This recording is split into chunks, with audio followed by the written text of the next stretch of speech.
U.S. President Barack Obama has ordered preparations for a pinpointed air operation in Syria, roughly on the lines of the Libyan air offensive, which toppled Muammar Gaddafi last year. It will target Syrian air bases like the As-Suwaida facility, from which Bashar Assad launches his Air Force planes and helicopters into action against the uprising. The air offensive will also hit the command centers of military forces fighting the rebellion at Homs and Idlib. A prime target is Assad's presidential palace and military headquarters situated in a compound atop Mount Qasiyun north of Damascus, which can only be approached through an underground road. The offensive is planned as a combined U.S., British, French mission. Royal Air Force planes will come in from the Akrotiri base in Cyprus and French bombers from the Charles de Gaulle aircraft carrier. The primary hurdle to be overcome by the bombers is the array of Syrian Pantsir anti-air batteries. The prospect of a U.S.-led air offensive in Syria is a cause of concern in Moscow and Beijing. The Russian and Chinese presidents are weighing their responses.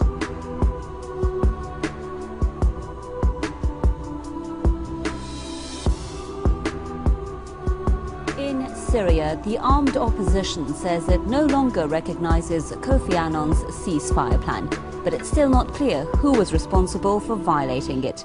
Is Syria headed to civil war, and will there be a foreign military intervention? In another development, a British newspaper has revealed that British special forces and the MI6 agents have set up camps on Syrian soil.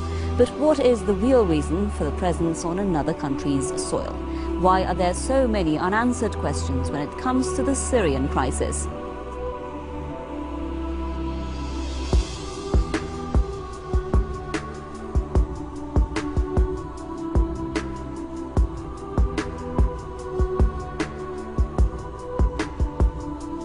SAS special forces and MI6 agents are in Syria to help armed groups if civil war breaks out. This according to a source close to the British government. Earlier reports, however, indicate foreign forces are already operating on the Syrian soil in support of the rebels. The source says the British commandos in Syria would be part of an international force, including French, Turkish, and possibly U.S. troops. They're equipped with high-tech satellite technology to send out information. They are also entrenched in camps inside Syria near borders with Jordan, Lebanon, and Turkey. Only 3 camps have been leaked out, but sources in the British government say there are more. Thousands of them are coming in. You know, they come at different times. London and Washington have both repeatedly refused to rule out military action in Syria. At the same time, they have been pushing for regime change there. The Persian Gulf Arab countries continue to support militants in Syria by supplying them with funds and arms. There is no end in sight for the unrest in Syria, where thousands have been killed so far. It now seems that the West has even bigger plans, as it has Syria surrounded for an invasion-like scenario. Only time can tell if the West will once again defy international law and invade another country.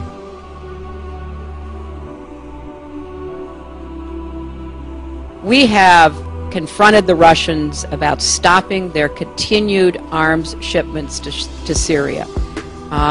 They have, from time to time, said that we shouldn't worry, everything they're shipping is unrelated to their actions internally. That's patently untrue, and we are concerned about the latest information we have that there are attack helicopters on the way from Russia to Syria, which will escalate the conflict quite dramatically. Well, allegedly they're on their way. This country is armed by Russia, just as, say, the neighbour of Syria, Saudi Arabia, is armed by the United Kingdom. If they were used, and if they were attack helicopters, if they were used in urban areas, they would be absolutely devastating, and it would mark a serious escalation. On the other side, somebody is arming the Free Syrian Army, because you saw in your opening remarks a tank being blown up. It's not one, it is many armoured vehicles. So they have clearly got new consignments, new deliveries on the other side as well. And this is the whole problem. The outside world is pouring fuel on this fire.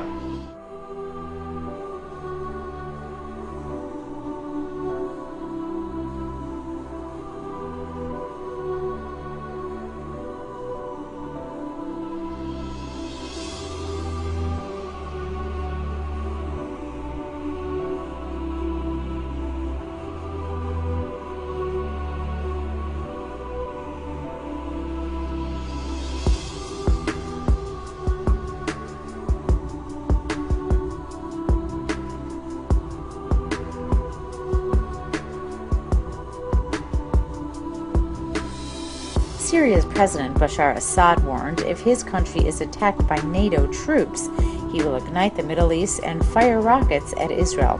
In a meeting with Turkey's Foreign Minister Ahmet Davutoglu, Assad warned if measures are taken against Damascus, it will take no more than 6 hours to transfer hundreds of rockets and missiles to the Golan Heights and fire them at Tel Aviv. Assad said he would also enlist Hezbollah and ask them to fire rockets at Israel. All this, he said, can occur within 3 hours. He said, warning that in the second 3 hours, Iran will attack U.S. warships in the Persian Gulf, and American and European interests will be targeted.